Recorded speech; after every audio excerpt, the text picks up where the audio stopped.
সবাইকে স্বাগত জানাচ্ছি নেক্সাস টেলিভিশনের লেডিস ক্লাবের আড্ডায়। আমি অহনা তাসনিম খান আছি আপনাদের সাথে।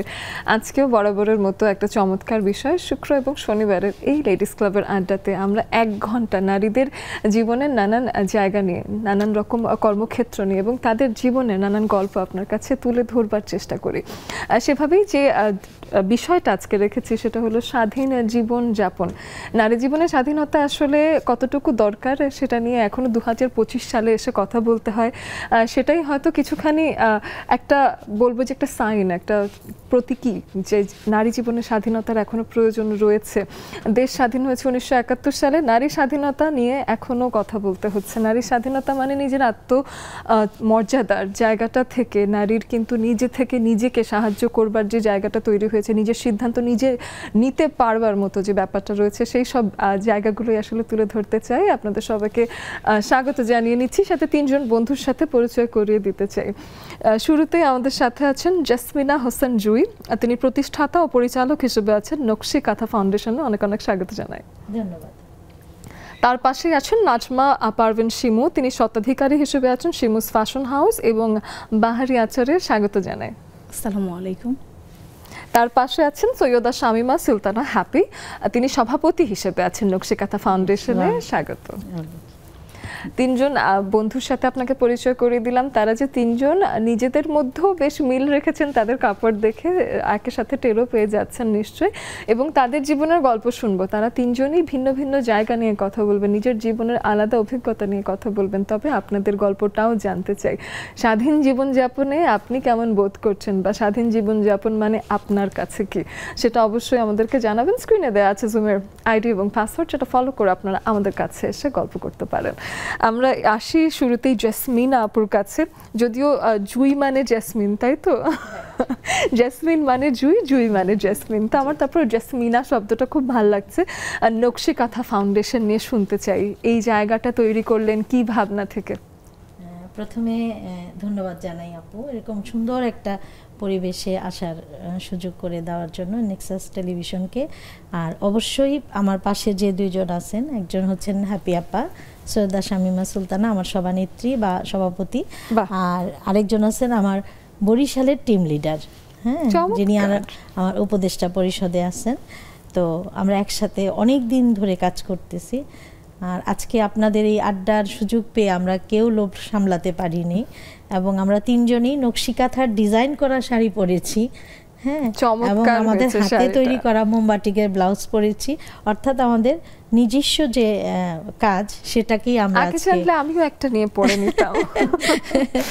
যাই হোক আপু, এটার জন্য সরি যে না কোনো অসুবিধা নেই, ঠিক আছে। আপনাদেরকে একসাথে দেখে ভালো লাগছে। আমরা আজকে আসলেই আমাদের নিজেদেরও ভালো লাগতেছে যে আমরা বাচ্চাদের মতো, মানে ছিল না যে এক সময় বাচ্চা থাকলে 3 বাচ্চার একই জামা ছিল, এরকম আর কি। আমরা আজকে একসাথে এরকম হয়েছি 3 সখী।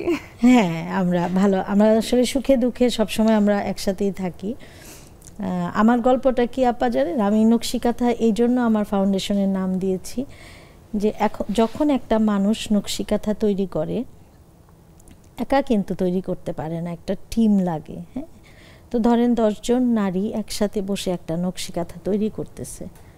আমরা একটু পিছনে চলে যাই, 30-40 বছর আগে একটা কাঁথা তৈরি করতেছে, এবং সেই কাঁথার মধ্যে তারা বসে বসে কিন্তু একজনের গল্প আরেকজনকে বলতেছে। খেয়াল করে দেখেন, প্রতিটা ফোরেই কিন্তু একটা করে গল্প। কেউ বলতেছে, জানো আমাকে আজকে 10 বছর হইল বাবার বাড়ি যাইতে দেয় না। কেউ হয়তো পাশের নদীটার দিকে, খালের দিকে তাকায় আছে যে এই আজকে হাটবার, এই পথটা দিয়েই আমার কেউ যাবে, আমি তার কাছে খবর দিব যে বাবা যেন এসে আমাকে নায়ন নিয়ে যায়। তো নারীদের যে স্বপ্ন, যে তাদের যে এই যে আমরা আস্তে আস্তে যে এখন আপনাদের সামনে এসে কথা বলতে পারছি, এই যে সুযোগটা করে দেওয়া, আমার মনে হয়েছে যে নকশি কাঁথা শুধু কেন একটা কাঁথায় থাকবে, এটা একটা ব্র্যান্ড হওয়া উচিত।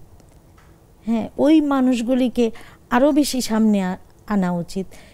এই স্বপ্নটা নিয়েই আমি নকশি কাঁথা ফাউন্ডেশন করেছি। কি চমৎকার ভেবেছেন। এই ভাবনাটা আসলে আমার মনে হয় যে আপনার কাছে আসার কারণেই অনেক নারীরা নিজেদের গল্পগুলো এখনো কিন্তু কাঁথার ফোড়ে ফোড়ে ছবি আকারেও দেখাতে পারছে, তাই না? তার ছেলেবেলার দেখে আসা ছোট্ট একটা পাখি অথবা পালকির ছবি, নানান কিছু আপনারা তুলে ধরেন সেই নকশি কাঁথায়। আরো অনেক কিছু নিশ্চয়ই বানাচ্ছেন, আস্তে আস্তে সেই সব জায়গায় আসবো। তবে শিমু আপু দেখতে পাচ্ছি তার একটা ফ্যাশন হাউসও আছে এবং উনি আচার বানান, শুনে একটু জিভে জল আসছে এরকম একটা ব্যাপার। আপুর কাছে আসি দুটো জায়গা নিয়ে শুনে। আচ্ছা, প্রথমে আমি একজন আসলে জাতীয় পুরস্কারপ্রাপ্ত নারী উদ্যোক্তা। 2013 সালে আমি যুব উন্নয়ন থেকে জাতীয় পুরস্কার পেয়েছি। তো সেখান থেকে তারও অনেক দিন আগে থেকে 2008 থেকে আমার পথ চলা। কারণ আমি ছোটবেলা থেকে আমার ইচ্ছে ছিল যে আমি কিছু করব, শুধু ঘরে বসে থাকা আসলে এটা আমার কাছে ভালো লাগে না। আমি নিজের জন্য করব, পরিবারের জন্য করব। সবসময় আমি কিন্তু সেলাই, তারপর আর্ট করা এসব নিয়ে আমি ব্যস্ত থাকতাম, রান্না এসব নিয়ে ব্যস্ত থাকতাম। তো বর্তমানেও আমি আসলে এই 3 সেক্টরেই কাজ করছি। তো বড় হওয়ার সাথে সাথে আমি বরিশালে যুব উন্নয়ন খুঁজে বের করেছি নিজে নিজে। মানুষকে জিজ্ঞেস করেছি, কেউ আমাকে ঠিকানা বলেনি। তো নিজে নিজে খুঁজে বের করেছি। আমার ছোট একটা বাচ্চা ছিল, ওই বাচ্চাকে সাথে নিয়ে আমি ব্লগ বাটিকের ট্রেনিং নিয়েছি। নেওয়ার পরে ওখানে এক স্যার ছিল, নজরুল স্যার, আমাকে খুবই স্নেহ করেন এবং আমি মনে হয় আমি তার বেস্ট ছাত্রীদের একজন। তো স্যার আমাকে বলছেন, হ্যাঁ আপনি পারবেন, আপনি যদি চেষ্টা করেন আপনি পারবেন। তো সেখান থেকে আমার শুরু। আমি ওখান থেকে 3টা ট্রেডে প্রশিক্ষণ নিলাম। নেওয়ার পরে আমি 2008 সালেই আমি শুরু করলাম। আমার ছেলের স্কুল থেকে আমি শুরু করেছি। ছেলের স্কুলে আমাদের বরিশালে তখন ব্লক বাটিক আসলে অতটা কেউ ইউজ করে না বা ওইভাবে পাওয়া যায় না। তো আমি স্কুলে নিজের তৈরি পোশাক পরে যেতাম। তো সেটা দেখে মানুষ আমাকে অর্ডার দিতে শুরু করলো। ওই আমার পথে চলা। বাহ, এই আর কি। তারপরে এই আচারের বিষয়টা কোথা থেকে আসলো? তারপরে আমি ওই পথ চলা, সেখান থেকে আমি বাসায় শুরু করলাম। বাসায় 4-5 জন মেয়ে নিয়ে শুরু করলাম, তাদেরকে শিখালাম, তারা আমার সাথে কাজ করে। তো কাজ করার পরে এর মধ্যে আমি যুবনের সাথে তো আগেই আছি, তারা আমাকে প্রপোজ করলেন। তো আমার কাজের স্বীকৃতি স্বরূপ তারা আমাকে জাতীয় পুরস্কার দিলেন। আমার এর মধ্যে একটা শোরুম হলো। তো এর পাশাপাশি আমি আচারটা আসলে আমি রান্নায় নিজের প্রশংসা নিজে করতে হয় না, কিন্তু মানুষ ভালো বলে যে তুমি ভালো রান্না করো, আবার আচার তৈরি করো। এটা আমার ট্রেডিশনাল, মানে ফ্যামিলিগতই আমার মায়ের রান্না ভালো। তো সেখান থেকে ছোটোবেলা থেকে আমি একটু রান্না করতাম। তো আচারটাও আমার খুব পছন্দ, ওটাও আমি রান্না করতাম। আমার এক বোন আছে, ও লিলিয়াপা নামটা বললাম গর্বের সহিত, কেন আপা রান্না ভালো এবং আচার বানায় খুব ভালো। তো সেখান থেকে আমার খুব হলো যে আমিও আচার বানাই, একটু ভালো মতোই বানাই। তো আপার রেসিপিতেই আমি শুরু করলাম। তারপরে আমি ভ্যারাইটিস বিভিন্ন জায়গা থেকে, প্রতিষ্ঠান থেকে আমি ট্রেনিং নিলাম। আর রান্নার বিভিন্ন ট্রেনিং বলেন, লেভেল বলেন, এগুলো আমি কমপ্লিট করেছি। যেখানে আমি রান্নার প্রশিক্ষণ দিকে আমি চলে যাই। বাহ, চমৎকার। তাহলে শেখার কোনো শেষ নেই, আরো আসবো আবার আপনার কাছে। সৈয়দা শামীমা সুলতানা হ্যাপি আপু, আপনার কাছে আসি। সভাপতি বা সভানেত্রী তার ভাষায় নকশি কাঁথা ফাউন্ডেশনে আছেন, কি করছেন সব মিলে এবং সেখানে কেমন কাজ হচ্ছে? এখানে আমি অনেক ধরনের কাজ করতে হচ্ছে, কারণ এখানে ট্রেনিং দেওয়া হয় বাচ্চাদের, ছেলে মেয়েদেরকে। ছেলেরাও শিখছে এখানে, ব্লগও শিখছেন, আবার পার্লারের কাজও শিখছেন। এই জায়গায় সব ধরনের কাজ শেখানো হয়, পার্লার থেকে শুরু করে রান্না বাড়ার থেকে সব কিছু। তো মোটামুটি ছেলেরাও পর্যন্ত আগ্রহী দেখলাম, বিশেষ করে পার্লারের কাজগুলো এরাও খুব আগ্রহী নিয়ে শিখছে। পার্লার শিখছে, ব্লগ বাটিক শিখছে, বিভিন্ন হ্যান্ডিক্রাফটসের কাজগুলো ওরা শিখছেই আমাদের ফাউন্ডেশন থেকে। তো আমি ছিলাম আসলে, আমি বিভিন্ন কাজের সাথে জড়িত। আবার খিলগাতে আমাদের আরেকটা সংগঠন আছে পল্লিমা, ওখানে আমি মহিলা পরিষদের সাংগঠনিক সম্পাদক হিসাবে আছি। আমি আপনাদের ওখানে উপরে জিমে যেতাম। হ্যাঁ, ওই জায়গায় ধরেন মেয়েদেরকে নিয়ে কাজ করা, আমার দুটোটাই এক হয়ে গেছে। নকশিকাতা তো আমি মহিলাদের নিয়ে বা ছেলেদের নিয়ে কাজ করি, কিন্তু মহিলা পরিষদে আমি মেয়েদের নিয়ে কাজ করছি। এখানে আমরা সেলাই প্রশিক্ষণ দিচ্ছি, কম্পিউটার প্রশিক্ষণ দিচ্ছি, ধরনের হ্যান্ডিক্রাফটসের উপরে প্রশিক্ষণ দেওয়া হয়। এছাড়াও আপনার আছে হলো আমরা মেলা করি নারী উদ্যোক্তাদের নিয়ে, নারী উদ্যোক্তারা যাতে আরও ভালো একটা প্ল্যাটফর্ম পায়। তো ওই হিসাবে আমরা খুব সুন্দর করে আমরা একটা গোছালোভাবে মহিলাদের নিয়ে যাতে এগিয়ে যেতে পারি ওইভাবে কাজ করে যাচ্ছি। এবং ছেলেদের পার্টিসিপেশন দেখে কেমন লাগছে যে ছেলেরা এখন যে এত অবশ্যই কাজ খুব শিখছে? আগ্রহের সহিত আমাদের যে ব্লগ বাটিক গুলো শিখছে যুব উন্নয়নের মাধ্যমে। কখনো প্রশ্ন করেছেন ওনাদেরকে যে আসলে এগুলো তো মেয়েদের কাজ বলেই বাংলাদেশে চেনা জানা, তারপরে তোমরা এটা কি কারণে শিখছো? না ওই যে ওরা তখন এক একজন উত্তর দিল জাপা সবাই বাবুর্চি কিন্তু মেয়েরা এই ছেলে হয়, সব জায়গায় ছেলে হয়, কিন্তু রান্না বাড়াটা দেখেন মেয়েদের কিন্তু যে ছেলেরা হয় সে জায়গায় তাহলে আমরা কেন ব্লগ বাটিক বা পার্লার এই কাজটা কেন পারবো না? অনেক জায়গায় বিখ্যাত কিন্তু শিল্পীরা আছে পার্লারের বা ইসের ছেলেরা আছে, সেই হিসাবে ওরাও খুব খুশি। হ্যাঁ এটা বেশ ভালো লাগে, কারণ আমরা দেখেছি যে কিছু কাজকে মেয়েদের বলে আলাদা করে দেয়া হয়েছে, কিন্তু ছেলেরাও যে এই কাজে পারদর্শী, সেভাবে ছেলেদের নানান কাজে যে মেয়েরাও পারদর্শী। আমরাও যেমন অনেক ওজনের যে কাজগুলো, ভারী কাজ যেগুলো, সেগুলো বলি যে ছেলেরা করতে পারে ভালো, কিন্তু দেয়ালে পিঠ থেকে গেলে নারীরা পারে না এমন কোনো কাজই ক্যান্টিন ছিল, আমার একটা ক্যান্টিন ছিল জাতীয় মহিলা সংস্থায়, ওখানে যে আমি কাজ করতাম আমার সাথে সব মেয়েরাই কাজ করতো। ওরাই যে বড় করে ভাতের হাঁড়িগুলি উঠাচ্ছে নামাচ্ছে ওরাই কিন্তু করছে, সব মেয়েরাই। হ্যাঁ মেয়েরাই কিন্তু সব করছে। এই যে ক্যান্টিনে এতগুলা মেয়েকে কাজ করতো সব মেয়েরাই, সার্ভও করছে মেয়েরা, যে সব পুরুষ মানুষকে খাওয়াচ্ছে কিন্তু মেয়েরা, ওরা প্লেট দিচ্ছে, ওরা ইয়ে করছে, অনেক সুন্দরভাবে আমাদের ইয়েটা চলেছে। চমৎকার। জেসমিন আপুর কাছে এসে যেটা জানতে চাই যে অনেক নারীকে কর্মসংস্থান দিচ্ছেন বা তাদেরকে কর্মসংস্থানের জন্য তৈরি করে দেওয়ার যে একটা ফাউন্ডেশন তৈরি হয়েছে, আপনাকে এখনো এই যে আমি 2025-এর কথাটা বারবার বলছি যে এখন আমাদেরকে বলা হয় সব থেকে বেশি স্বাধীন চেতা নারীরা এখন সব থেকে বেশি আগের তুলনায় কাজ করছে, তারপরও কোন একটা ঘটনা নারীদের জীবনে এখনো হচ্ছে যেটা দেখে আপনি অবাক হন যে এখনো এরকম ঘটনা ঘটে? আপনার কাছে নিশ্চয়ই অনেক ঘটনা আসে। জি ম্যাম, থ্যাংক ইউ আপনাকে। সুন্দর একটা প্রশ্ন করছেন যে 2025-এ এসেও আমাদের কেন অনেক অপ্রিয় জিনিসের মুখোমুখি হতে হয়। হ্যাঁ, আমরা আগের থেকেই গৃহবন্দী ছিলাম বা আমাদের বাউন্ডারিটা নির্ধারণ করে দেওয়া হচ্ছে।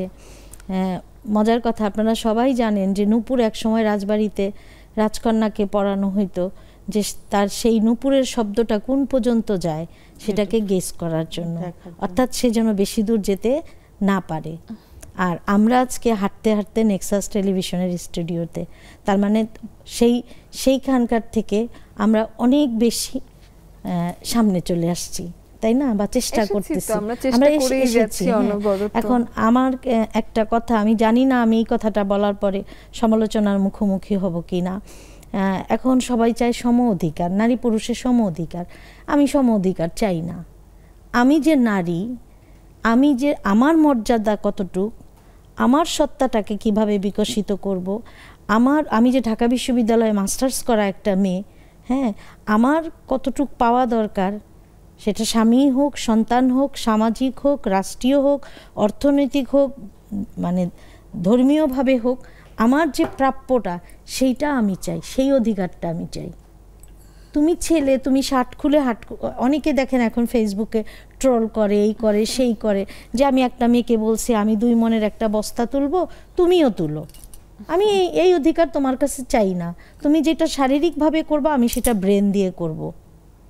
আমি এত উপরে যাব যে আমার 10টা লেবার কাজ করবে একেবারে। এবং এই শারীরিক সক্ষমতা অক্ষমতা এটা কিন্তু ছেলেদের মধ্যেও হতে পারে, তাই না? কিছু ছেলে অনেক বেশি কাজ করতে পারেন, কিছু পুরুষ একেবারেই অনেক কাজ করার পরে কিছু মানুষ অতখানি ওজন হয়তো তুলতে পারেন না। তো এই সক্ষমতা অক্ষমতা নারী পুরুষ নির্বিশেষে না হয়ে দুর্বল সবলের হতে পারে।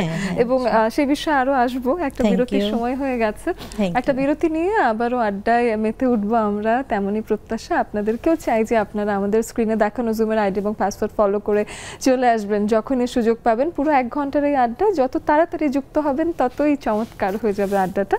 নিয়ে নিচ্ছি এ পর্যায়ে ছোট্ট একটা বিরতি।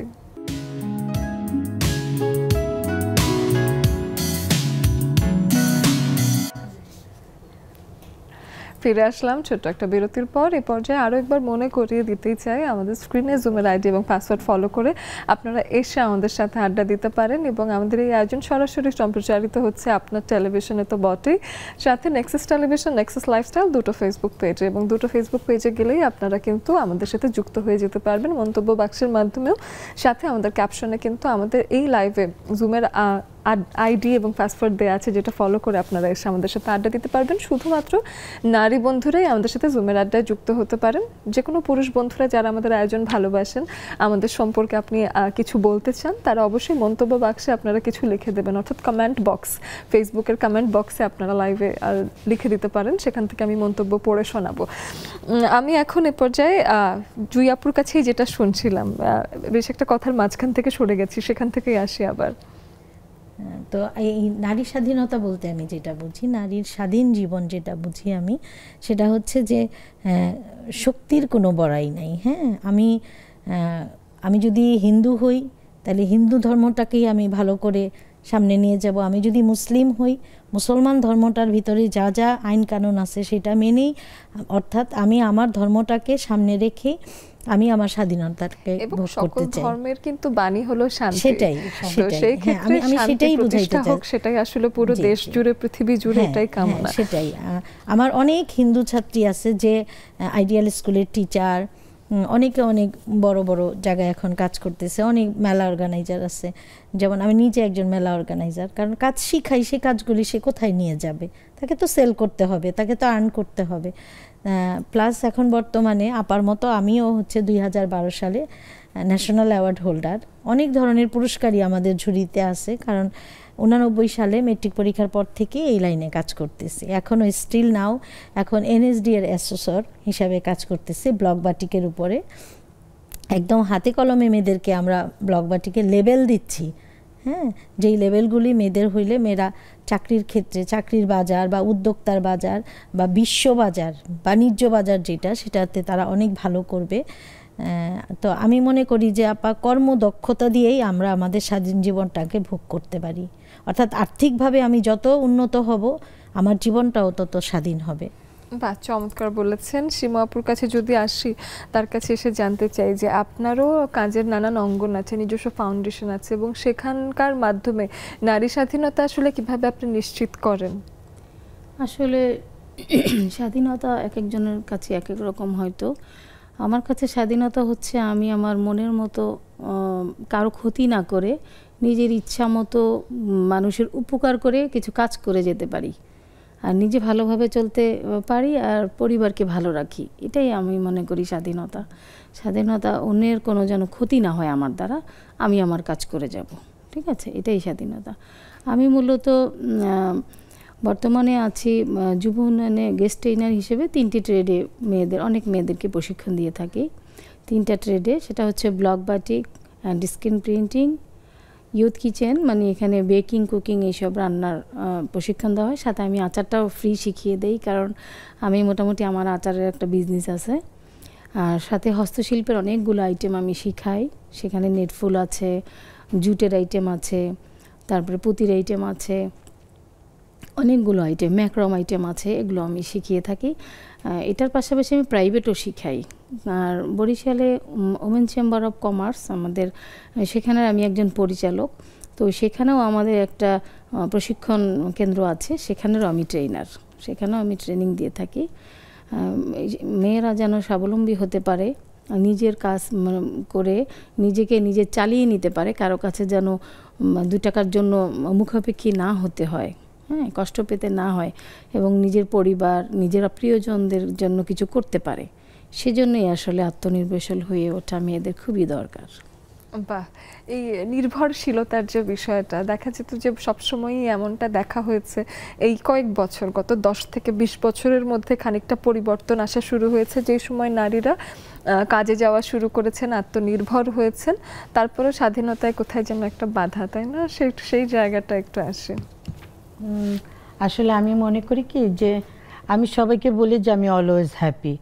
হ্যাঁ, কেন বলি, কারণ আমাকে কিন্তু অন্য কেউ আমাকে স্বাধীনতা দিতে পারবে না, বা ধরেন কেউ আমাকে সুখী করতে পারবে না বা কিছু। নিজের থেকে নিজে যখন আমি পরিচালিত না হতে পারবো। আমি নিজেকে যদি দক্ষ হিসাবে, নিজেকে যদি আমি শক্তি হিসাবে সামনে এগিয়ে নিয়ে যেতে পারি, তাহলেই কিন্তু সবাই মনে করবে যে আমি, কেউ আমাকে জোর করে কিন্তু দিতে পারবে না যে তুমি এটা করো, তুমি এটা করো না কেন।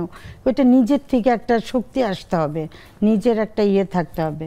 সেই হিসাবে আমি মনে করি আমি অনেক স্বাধীনভাবে চলতে পারছি, কারণ ঘর আমাকে সেই সাপোর্টটা দিচ্ছে। আমার একটাই ছেলে, আপনাদের দোয়ায় আল্লাহর রহমতে খুবই ভালো একটা সন্তান দিয়েছেন আল্লাহ আমাকে। ওর যে সাপোর্টটাও আমি পাই, যেমন ধরেন আমি যদি কোনোদিন মন খারাপ করে ঘরে বসে থাকি, ও আমাকে প্রশ্ন করে কি হয়েছে মা, যদি খারাপ লাগে যাও একটা রিক্সা নিয়ে ঘুরে আসো। এই যে কথাগুলো বলা, ও এই জায়গা থেকে ঘরটাও কিন্তু অনেক সময় একটা স্বাধীন ব্যাপার আছে। সেই ক্ষেত্রে আমার ঘর আমাকে অনেক সাপোর্ট করে। আমি মনে করি আমার যেমন হাজব্যান্ড তেমন ছেলে, ইনশাল্লাহ ওদের সাপোর্টে আমি এখনো রাত 12টা পর্যন্ত 1টা পর্যন্ত বাইরে থাকতে পারি। হ্যাঁ, ওই স্বাধীনতাটা আছে যে জানে যে সে কিছু করবে না রং, সে তার কাজগুলো করছে, সে মনে ওইভাবে এগিয়ে নিয়ে যাচ্ছে কাজগুলো করে, যার জন্য আমার তেমনটা একটা হয় না। হ্যাঁ, এই প্রজন্মের কিছু কিছু জিনিস আছে প্রত্যেকটার মানুষের মাথায় নেওয়া উচিত যে আমার প্ল্যাটফর্মটা কি। আমি সেইভাবে যদি এগিয়ে যাই তাহলে কেউ কিছু বলতে পারবে না আর করতে পারবে না আমার মনে হয়। একেবারে। এবং এই যে আমিও আসলে একটা বিষয় এটা নিয়ে অনেকে আমার সাথে দ্বিমত পোষণ করতে পারেন, কিন্তু আমার কাছেও একটা শব্দ আমাকে বেশি একটু বিচলিত করে, সেটা হলো ওমেন এম্পাওয়ারমেন্ট। অনেকে বলেন আমি নারীদের এম্পাওয়ারমেন্ট নিয়ে কাজ করছি, তখন আমার মনে হয় যে নারী আসলে কি খুব দুর্বল একটা কেউ, যে তাকে এম্পাওয়ার্ড করতে কারো কাজ করতে হচ্ছে। আমার এম্পাওয়ারমেন্ট কেন আমার ভেতর নাই? এবং নারীরা যদি নিজেই নিজেকে ট্রেন করে পাওয়ারফুল করে তোলে, আরেকজনের কিন্তু ওমেন এম্পাওয়ারমেন্ট নিয়ে কাজ করতে হয় না। তো এটা আমার আসলে ওমেন এম্পাওয়ারমেন্ট শব্দটার প্রতি আমি কখনোই খুব ফ্যাসিনেটেড ফিল করি নাই, যে ওমেন এম্পাওয়ারমেন্ট কেন, এম্পাওয়ার কেন। I am a powerful women and I will work for myself, এটাই হওয়ার কথা ছিল। জি, এবং নারী এত শক্তিশালী একটা শব্দ, এবং এই শরীরে এত ধারণ ক্ষমতা, এত রকম পরিবর্তন, এত বৈচিত্র্য, তো এত বৈচিত্র্যময় একটি ক্রিয়েচার, এবং তাকে এম্পাওয়ার করতে একটা পুরো জাতির কাজ করতে হচ্ছে, সেটা আসলে আমরা যে সকাল থেকে রাত পর্যন্ত যে কাজগুলো করি, এতগুলো কাজ কিন্তু একটা পুরুষ মানুষও করতে পারে না। মানুষ ভেদে আমি বলতে চাই না যে তারা করতে পারে না, এত পাওয়ারলেস বলার কোনো যুক্তি নেই। সবাই সময় পারে, যার যার ক্ষেত্রে পুরুষরা যেমন পারে নারীরাও পারে, সেটা বলতে চাই। এটা বলতে চাই যে যখন আসলে প্রয়োজন, যেদিন আপনার প্রয়োজন প্রচুর কাজ করা, সেদিন তো কোনো নারী আসলে ঘরে কাজ না করে আমি পারছি না বলে বসে থাকে না, সেদিন ঠিকই সেই নারীটা পুরুষের সেই দায়িত্বটা নেন এবং তিনি করেন। বাবা ছাড়া অনেক পরিবার আছে যেখানে মারা একলাই পথ টেনে ধরেছেন, সেক্ষেত্রে পুরুষদেরও একটা ভূমিকা আছে, পুরুষদেরকেও ছোট করতে চাই না, অবশ্যই সমপরিমাণ না থাকলে আবার কিন্তু কোনো কিছু হয় না। সেটা নারীদেরই আসে, পুরুষদেরও বাধা আসে না।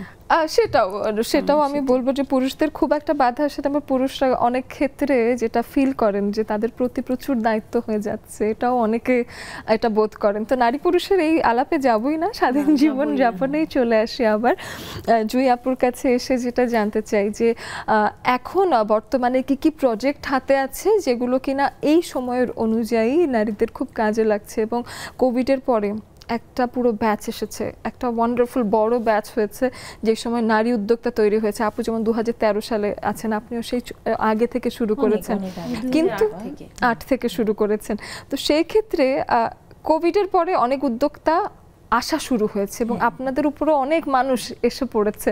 তো সেই সময় আসলে কি ধরনের কাজগুলো চলছে বা তাদেরকে ট্রেন করার জন্য কি কি প্রজেক্ট হাতে নিয়েছেন? আমি যেটা বলতে চাচ্ছি 89 থেকে শুরু করেছি, তখন আমি নিজেই মেট্রিক পরীক্ষা দিয়েছি। মানে আমি সেই ধরনের ট্রেনার ছিলাম যে আমি ক্লাস 10-এ পড়ে 10-এর বাচ্চা পড়াচ্ছি, এরকম কিছু মেধাবী বাচ্চা আছে না যে ও নিজে কলেজে পড়ে কলেজের বাচ্চা। তো আমি বাফা থেকে গান শিখেছি, গানের কোর্স শেষ করেছি বুলবুল ললিতকলা একাডেমি থেকে।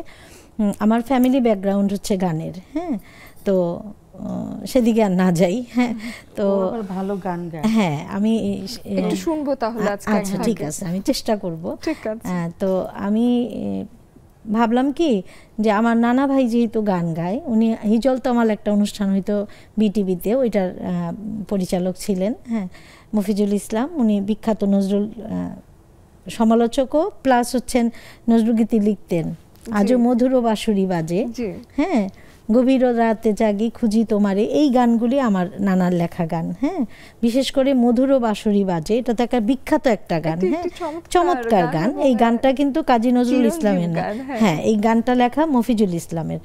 তো এরকম একটা ব্যাকগ্রাউন্ড থেকে আসার পর আমার কেন জানি মনে হইলো যে নানার পরিচয় না, আমি আমার পরিচয়ে বড় হতে চাই। হ্যাঁ, তো সেটা ছেড়ে দিয়ে 89 সালে আমি নিজে হাতে কাজ করা শুরু করলাম।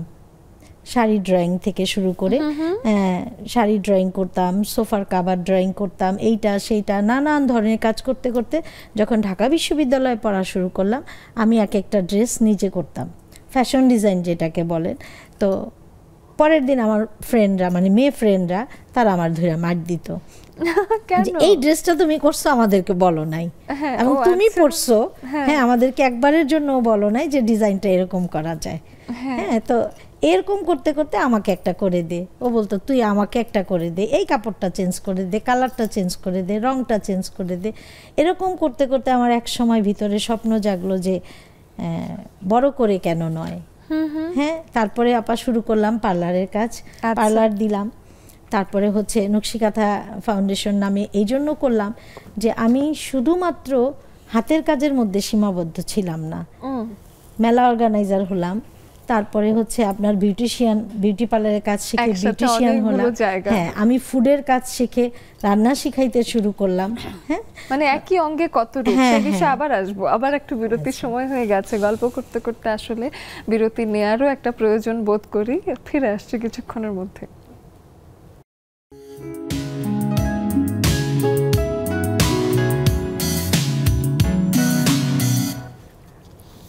আবারও আপনাদেরকে সাদরে আমন্ত্রণ জানিয়ে নিতে চাই নেক্সাস টেলিভিশনের লেডিস ক্লাবের আড্ডা, আপনাদের ভীষণ পছন্দের আয়োজন এবং নারীদের আড্ডা, নারীদের মিলন মেলা বলা চলে, এবং আমাদের আড্ডা মহলে চলে নানান জীবনের নানান গল্প। সেখানেই এসে আপনারা আমাদের সাথে দ্রুততার সাথে আড্ডায় যুক্ত হয়ে যাবেন। আমাদের স্ক্রিনে দেওয়া আছে জুমের আইডি এবং পাসওয়ার্ড, যেটা ফলো করে আপনারা আমাদের সাথে এসে আড্ডা দিতে পারবেন। সাথে আমরা একই সাথে সম্প্রচারিত হচ্ছি আপনার বাড়ির টেলিভিশনে, এবং সাথে আপনাদের ফেসবুক চ্যানেল, আমাদের ফেসবুক পেজ নেক্সাস লাইফস্টাইল এবং নেক্সাস টেলিভিশন, এই দুটো পেজে। জুমের আড্ডাতে কিছুক্ষণের মধ্যেই চলে যাব, এবং এই পর্যায়ে জুই আপু কিছু বলছিলেন, সেখান থেকে আবার আসি একটু। জি আপু, কথা বলছিলাম যে ওই তো বন্ধুরা আমাকে জেলাস করতো যে তুমি এই ড্রেসটা করে নিয়ে আসছো বা শাড়ির আঁচলটা করে নিয়ে আসছো, আমাদের কেন বলো নাই। এই স্বপ্ন থেকেই এতগুলো জায়গাতে আসলে ছড়িয়ে যাওয়া। সীমা আপুর কাছে আসি, এবং সীমা আপুর কাছে এসে জানতে চাই যে আপনার নিজের কাজের জায়গা আপনাকে যখন স্বাধীনতা এনে দিল, বা আদৌ কি স্বাধীনতা এনে দিতে পেরেছে কিনা, এবং নিজের একটা জায়গা থাকা মানে আসলে কতখানি নিজের জন্য সেটা সমৃদ্ধির কারণ হয়েছে, সেটা একটু শুনেন। আসলে স্বাধীনতা বলতে নিজের মনটাকে আসলে স্বাধীন চেতা করতে হয়, কারণ আমাদের সমাজে বাধা আসবেই।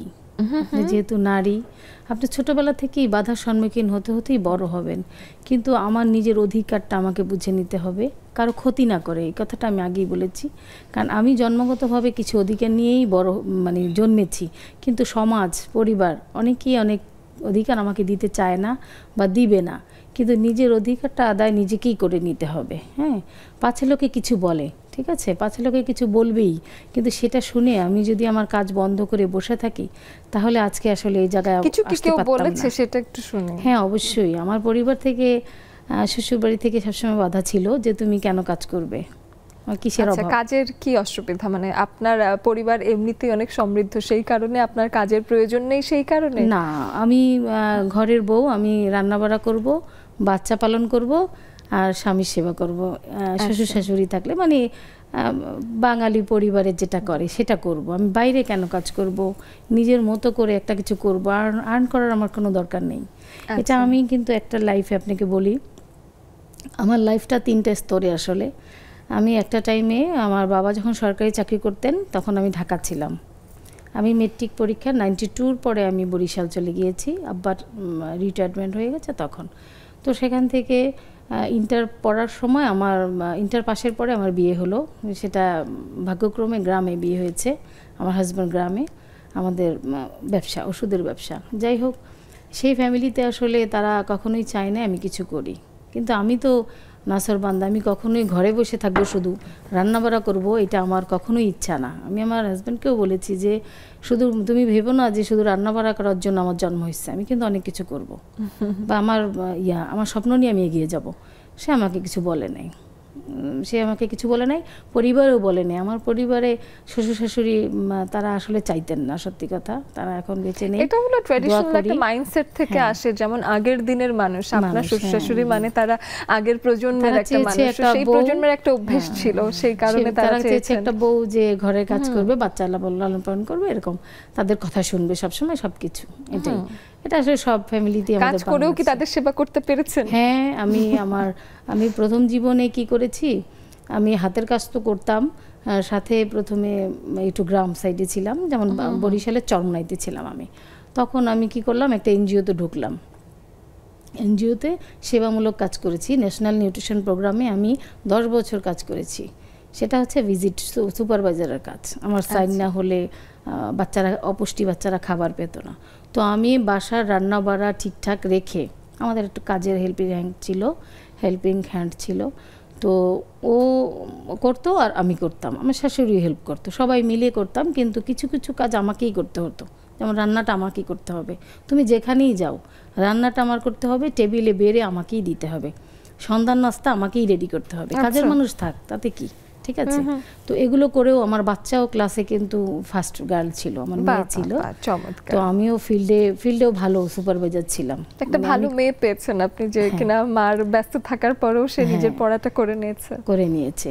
তো আমার মেয়ে ছিল, তো এখানে আমি ফিল্ডে যেতাম। ফিল্ডে গেলেও গ্রামের মানুষ তো, তারা আমাকে বলতো যে ভাবি আপনার কাজ করার কি দরকার, আপনাদের ভাইয়ের এত ইনকাম, আপনাদের এত ভালো অবস্থা, টাকা দিয়ে কি করবেন, এত টাকা দিয়ে কি করবেন? এই প্রশ্ন এখন 2025 সালেও মানুষ করে। কিন্তু আমি চাইতাম আমার কাজের জায়গাটা আমার একটা খোলা জানালা, এখানে আমি বুক ভরে নিঃশ্বাস নিতাম, আমার মানে একটা একঘেয়ে পরিবেশ থেকে আমি একটু বাইরে যেতাম, এবং কিছু একটা যেটা আপনার নিজস্ব, এটা খুব দরকারি। আপনার কাছে আসবো এবং আরো শুনবো। আমরা একটু জুমে চলে যেতে চাই। কখনোই কিন্তু কাজের জন্য, মানে টাকার জন্য কাজ করি না। জুমে যেতে চাই একটু, এবং সেখানে এসে আমরা দেখতে পাচ্ছি যে মিষ্টি আপু আছেন, তারপরে আছে নাহিদা নেলি আপু, ওদিকে রুমা আপু আছেন, এদিকে জাফরিন খুকু আপু আছেন। সবার সাথেই কথা বলতে চাই। অবশ্যই মিষ্টি আপুর কাছে আগে আসি, একটু শুনে আসি। মিষ্টি আপু, স্বাধীন জীবন যাপন এটা আসলে কতখানি দরকার বলেন, এবং স্বাধীনতা মানে এই সময় এসে আপনার কাছে কি? ধন্যবাদ অহনা, শুভ সন্ধ্যা। স্বাধীনতা আমার কাছে অনেক প্রিয় একটা জিনিস, যদিও নারীরা যে কখন সবসময় স্বাধীন হতে পারে না অহনা, এটা আমার অভিজ্ঞতা থেকে বলছি। তবে স্বাধীনতা মানে অবশ্যই নিজের স্বনির্ভর হওয়া। একটা নারী কখনোই স্বাধীন হতে পারবে না যদি নিজের স্বনির্ভর না হয়। ইন্ডিপেন্ডেন্ট হতে হবে, আর নিজস্ব কিছু সিকিউরিটি দরকার হয়, তার জন্য ছোট থেকে আমাকে এটা চর্চা করতে হবে। আর স্বাধীনতা মানে শান্তি, স্বাধীনতা মানে অনেক কিছুর আবিষ্কার, স্বাধীনতা মানে সুখ। আমি মনে করি স্বাধীনতা অনেক বড় জিনিস, অল্প একটু কথায় স্বাধীনতার ব্যাখ্যা করা যাবে না। তবে আমরা ফ্রিডম পাওয়ার জন্য চেষ্টা করব, এবং নারীরা কখনোই, সে জব করুক, হাউস ওয়াইফ হোক, যে কোনোভাবেই, এরা কোথাও না কোথাও শৃঙ্খলে বাধা আছে, সেই বেগম রোকেয়ার কথা মতো।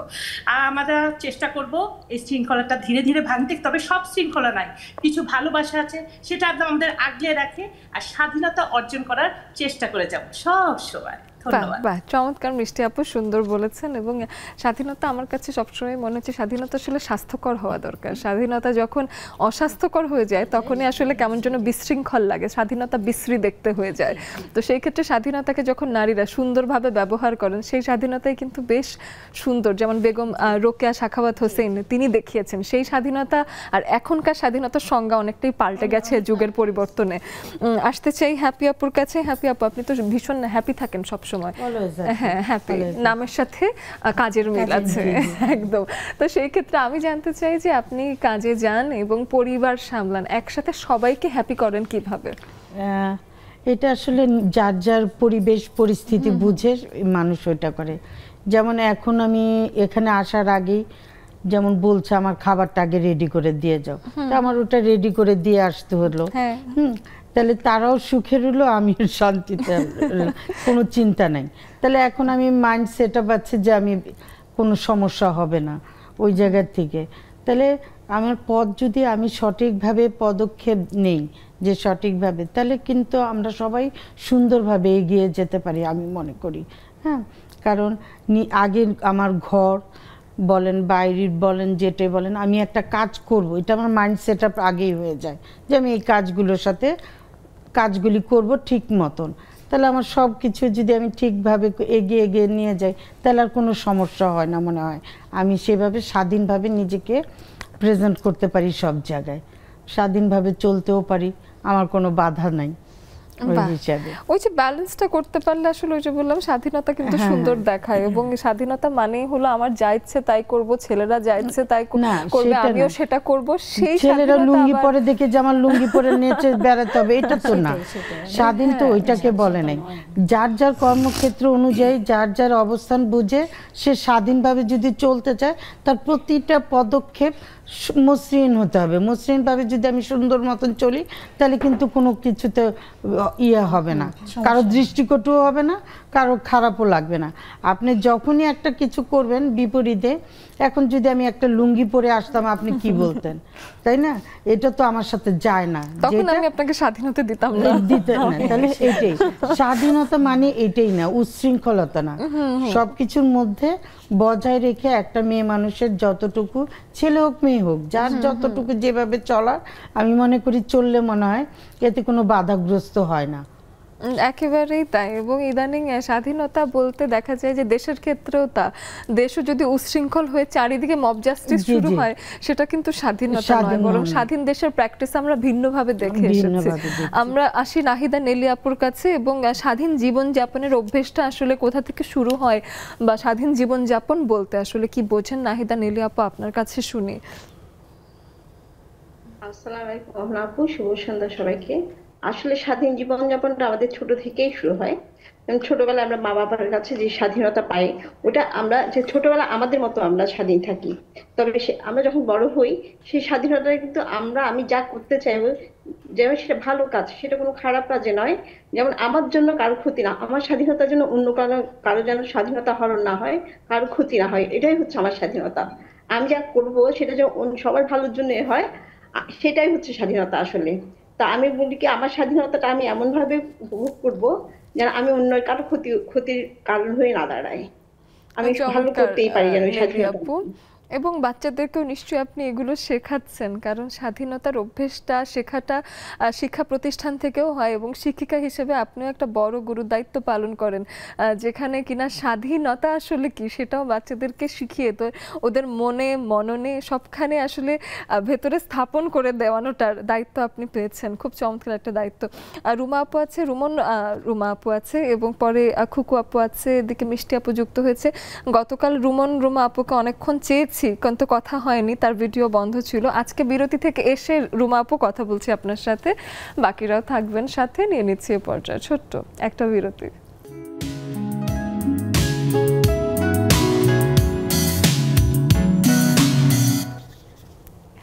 একেবারেই আড্ডা দিতে দিতে শেষ প্রান্তেই চলে আসলাম। শুক্রবারের পরে শনিবার, আজকের দিনটা দুটোই ছুটির দিন হিসেবে ধরি আমরা। এই ছুটির দিনে আসলে আড্ডা মনে হয় যেন সারা জীবন চলুক, এরকমও মনে হয় না মাঝে মাঝে? আমার তো মনে হয়। কিন্তু শেষ প্রান্তে এসেছি, একটু একটু করে কথা বলবো। জুমে চলে যাই আগে। রুমা আপু, আপনার কাছে আসি, একটু জানতে চাই স্বাধীন জীবনযাপন নিয়ে আপনার কি ভাবনা? ধন্যবাদ আপু। আসসালামু আলাইকুম, সান্ধ্যকালীন শুভেচ্ছা সবাইকে, স্টুডিও সবাইকে অভিনন্দন। আপু, গতকাল শুধু ব্যাক ক্যামেরাটা চলে আসতেছিল, পরে এটাকে ডক্টর দেখালাম, দেখে আজকে ঠিক হলো। বাহ, আজকে টপিকটা খুব সুন্দর, স্বাধীন জীবনযাপন নিয়ে। আসলে স্বাধীনতার নামে অশালীনতা যেন কিছু না হয়। আমি যেমন খুব রেস্ট্রিকশন ফ্যামিলিতে বড় হয়েছি, আমার মানে খুব ইচ্ছে হতো একটু স্বাধীনভাবে যদি ঘুরে বেড়াতাম। পরে এমন ভাবে পণ করলাম যে আমার হোস্টেলে থাকতে হবে, কিন্তু আমার নিজের উপর কন্ট্রোলটাও থাকতে হবে, আমার অশালীনতা যেন কিছু না হয়ে যায়। পরে যাই হোক, আমার টার্গেটে আমি সাকসেসফুল। আমি যখন হলে উঠলাম, আমার চারপাশের বন্ধু বান্ধবরা এত ভালো ছিল যে আমি স্বাধীন ছিলাম, যখন ইচ্ছে খাচ্ছি ঘুরছি, যখন ইচ্ছে রোকেয়া হলে যাচ্ছি বা টিএসসিতে আসছি, সুন্দর একটা জীবনযাপন ছিল। তারপরেও আমার মনে হচ্ছিল যে মানে আমরা যখন স্টুডেন্ট থাকি ওই সময় বাবা মায়ের একটা কন্ট্রোল থাকে, ওই কন্ট্রোলটা আমরা মানতে চাই না। এটা মেনে নিলে নেক্সট লাইফে আমাদের এই স্বাধীনতাটা আমরা যেটা পেয়ে যাই সেটা আমরা সুন্দর উপভোগ করতে পারি। এটার মধ্যে আমাদের অশালীনতা কিছু আসে না, বা আমি নিজেই বুঝতে পারি আমার কোনটা ভালো কোনটা মন্দ। ধন্যবাদ রুমনা যেন না হয়। ধন্যবাদ। এদিকে রুমা আপু আছে, মিষ্টি সারার হাসির শব্দ শুনতে পেলাম। স্বাধীনতা মানে এটাই যে মা মেয়ে মিলে ইচ্ছে মতন হাসি ঠাট্টা করা যাবে এবং সুন্দর একটা জীবন কাটবে, তাই তো? একটা স্বাধীনভাবে বাঁচার সুযোগ। রুমা আপু আপনার কাছে আসতে চাই এবং আজকে বিষয় নিয়ে আপনার কাছে কিছু শুনি। আসসালামু আলাইকুম। আপুকে অনেক সুন্দর লাগছে, স্টুডিওর আপুদেরকে অনেক। আসলে স্বাধীনতা মানে আসলে উচ্ছৃঙ্খলতা নাই। আমার আব্বার ক্ষেত্রে যেরকম ছিল, আমাদের প্রচুর স্বাধীনতা দিছে, যখন যেখানে চাইছি, বাট সন্ধ্যার আগে বাসায় ফিরতে হবে। একদম, মানে যা কিছু করো সন্ধ্যার দিকে বাইরে থাকা যাবে না। পিকনিকে যেতে চাইছে, হ্যাঁ দিতে চাইছে, সব জায়গায় যেতে দিছে, বাট সন্ধ্যার সময় কারো কোনো বন্ধু ফ্রেন্ডের বাসায় থাকা যাবে না, বাসায় আসতে হবে। যতদিন আড্ডা দাও সারাদিন দাও, বাট হচ্ছে নিজের গন্ডির মধ্যে থাকতে বলছে। এবং বিশেষ করে আমি আমার হাজবেন্ডের ঘরে এসে অনেক স্বাধীন। হাজবেন্ডের ঘরে এসে আমি একই রুলসই মেনটেন করি যে আমি সন্ধ্যার পরে কোন অনুষ্ঠানে সহজে মানে যেতে চাই না, আমার নিজের কাছে ভালো লাগে না। আমি আমার মানে ফ্যামিলিকে বেশি প্রাধান্য দিই। ফ্রেন্ড সার্কেল তো আছে, বাট আমি হচ্ছে সন্ধ্যার আগে ওই আব্বা যেভাবে আমাদের বড় করছে যে সন্ধ্যার আগে বাড়ি ফিরতে হবে, এখন ওই রুলসটা মেনে চলার চেষ্টা করি। আমার মেয়ের ক্ষেত্রে আমি চাই আমার মেয়েও আমাদের মতো, আমার আব্বা যেরকম আমাদের গাইডলাইন করছে ওইভাবে যেন আমার মেয়েও বড় হয়, সে সবসময় স্বাধীন থাকে। এবং সন্ধ্যার আগে বাড়ি ফিরতে হওয়ার ব্যাপারটা অনেকে পরাধীনতা মনে করেন, তবে আমার কাছে মনে হয়েছে যে পরাধীনতা না, এটা একটা শৃঙ্খলা, এটা একটি নিয়ম এবং নিরাপত্তাও বটে। দেখা যায় যে আমরা যখন সময় মতো ঘরে আসি, একদিন কক্সবাজারে যেতে চাইলো, বাবা বলল তাও সন্ধ্যার আগে চলে আসতে পারলে চলে যাও, তো সেই কক্সেসে আর যাওয়া হলো না। এরকমই আসলে আমাদের জীবন। আমরা যারা ট্রেডিশনাল সেটআপে বড় হয়েছি, আমাদের এটাই জীবন, এটাকে আমরা কোনো সময় মনে করিনি যে আমাকে শ্বাস আটকে মেরে ফেলা হচ্ছে, এরকম কখনো লাগেনি আসলে। অনেক ধন্যবাদ রুমা আপু। এই পর্যায়ে আসতে চাই খুকু আপুর কাছে। খুকু আপু, আপনার কাছে এসে একটু শুনি, স্বাধীন জীবন যাপন, এখন কি আপনি স্বাধীন নাকি বিয়ের আগে স্বাধীন ছিলেন? আসসালামু আলাইকুম আপু, শুভ সন্ধ্যা। স্টুডিওর আপুদেরকেও অনেক শুভেচ্ছা, হ্যাপি আপাকেও শুভেচ্ছা। হ্যাপি আপা আমার পরিচিত আপু। আমি রোজা ছিলাম, তাই 2 মিনিটের জন্য ক্যামেরা অফ করে আমি জাস্ট পানিটা খেয়েছি।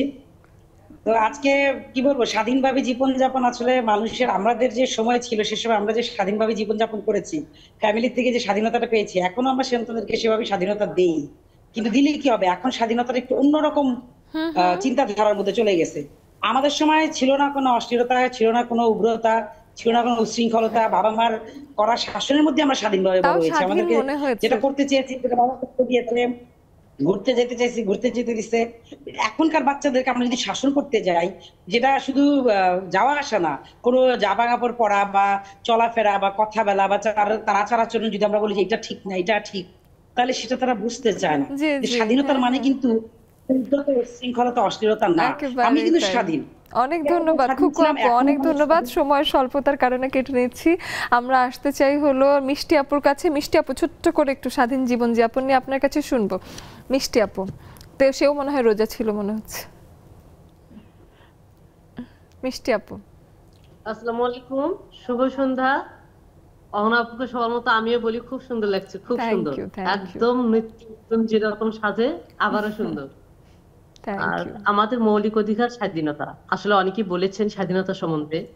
তো মৌলিক অধিকার আমাদের স্বাধীনতা, তার অর্থ এই না যে আমরা যা ইচ্ছে তাই করি। যে অধিকার এবং স্বাধীনতা আমাকে দেওয়া হয়েছে তার যথাযথ যে মর্যাদা রাখা, এটা আসলে আমাদের নিজেদেরই কর্তব্য। সেটা আমি আমার জায়গা থেকে, আপনি আপনার জায়গা থেকে। তাই আমরা সেটি যাতে না হয় সেই কাজটি আমরা করে যাব, যেন আমার স্বাধীনতা যাতে অন্যের স্বাধীনতাকে খর্ব না করে, এটাও আরো বেশ দরকারি কথা। মিষ্টি আপু, ওবায়দা আপুর কাছে আসবো, একদম ছোট্ট করে শুনবো কারণ শেষ প্রান্তে চলে এসেছি। ওবায়দা আপু, একটু আনমিউট করে জানাবেন। আমাকে আপা, আসসালামু আলাইকুম। স্বাধীনতা মানে তো শৃঙ্খলতা বা এই যেমন তেমন খুশি ভাবে চলাফেরা করা বা মানুষকে কষ্ট দেওয়া, এগুলি না। স্বাধীনতা আসলে, স্বাধীনতা মেয়েদের, প্রত্যেকটা মেয়েদের স্বাধীনতা প্রয়োজন আছে। কারণ অনেক মেয়ে স্বাধীনতার অভাবে তার জীবনটাই জলাঞ্জলি দিয়েছে। মানে ভালো শিক্ষিত, মাস্টার্স পাস, তো তারা পরিবারের শুধু হাজবেন্ড যে কথা অনুযায়ী না, তার পরিবারের মানে হাজবেন্ডের বোন বা আর অন্য কেউ তাদের পরামর্শ ছাড়া তারা কিছুই করতে পারবে না, এরকমও আছে। আমি অনেক পরামর্শ দেই, সেগুলি কাজ হয় না। কিন্তু আমি আল্লাহর মধ্যে যে স্বাধীনতা অর্জন করতে পারছি, আমি স্বাধীনভাবে প্রথম থেকে, বাবা মার কাছে ছাড়লে তো কিছু একটা পরাধীনতা থাকতেই হয়। ছোটবেলায় কৈশোরে আর কি কিছুটা পরাধীন থাকতে হয় কৈশোরে, তখনকার বয়সটা এমন যে বাবা মা তাই তখন আসলে জীবন। অনেক ধন্যবাদ। এবং পরাধীন সে সময় থাকতে হয় কারণ তখন আসলেই আপনি কারো উপর নির্ভরশীল, বাবা মা তখন আমাদেরকে দেখে রাখছেন, পরাধীনতারও প্রয়োজন আছে। আমরা এই পর্যায়ে একেবারে শেষ মুহূর্তে যেহেতু চলে এসেছি, আমরা একজন গায়িকাকে যেহেতু পেয়েছি, তার কাছে একটা গান শুনে বিদায় নেব। বাকি তিনজনকেই ধন্যবাদ জানিয়ে নিচ্ছি। ধন্যবাদ, অনেক ধন্যবাদ। এবং আমাদের জন্য দোয়া করবেন, আমরা যেন আমাদের নারীদের নিয়ে কাজগুলো এগিয়ে যেতে পারি। যেহেতু সুন্দর একটা উদ্যোগ আপনারা তিনজন হাতে নিয়েছেন, তিনজনই এগিয়ে যাবেন। আমাদের বন্ধুদের কাছেও বিদায় নিয়ে নেব। তবে হ্যাঁ, জুই আপুর কাছে, জেসমিনা জুই আপুর কাছে এসে একটা গান শুনে অবশ্যই বিদায় নিতে চাই। অবশ্যই আপু, আমি ছোট্ট করে 2 লাইন গাচ্ছি। আমি চিরতরে দূরে চলে যাব, তবু আমারে দেব না ভুলিতে। আমি বাতাস হইয়া জড়াইব কেশ, বেনি যাবে যবে খুলিতে, তবু আমারে দেব না ভুলিতে। আমি চিরতরে দূরে চলে যাব, তবু আমারে দেব না ভুলিতে। অনেক অনেক ধন্যবাদ তিনজনকে। এবং আপনাদেরও, যারা দর্শক বন্ধু আমাদেরকে দেখছেন, তারাও একেবারেই আমাদেরকে ভুলে যাবেন না। সপ্তাহান্তে আবারও দেখা হয়ে যাবে। আজকের মতো বিদায় জানাচ্ছি।